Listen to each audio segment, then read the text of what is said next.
Hello hi welcome back to my channel. ఇప్పుడు మేము పచ్చి పులుసు చేస్తున్నామండి.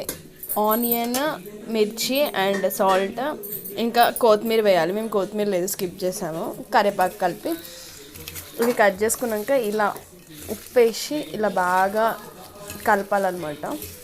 సో మనం చింతపండు తీసుకొని నానబెట్టిన తర్వాత ఇలా జ్యూస్ చేసుకొని ఇక్కడ పక్కన పెట్టుకోవాలి, చారులాగా చేసుకోవాలి. ఇప్పుడు ఇది ఇలా బాగా స్మాష్ చేసుకొని అందులో మిక్స్ చేయాలి, తర్వాత పోస్ట్ చేసుకోవాలి. చాలా బాగుంటుందండి చికెన్ కాంబినేషన్కి. ఒకసారి మీరు ట్రై చేయండి.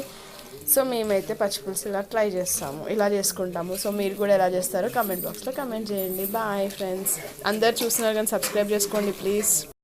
ఇప్పుడు స్మాష్ చేసుకున్నవన్నీ ఇందులో వేయాలన్నమాట.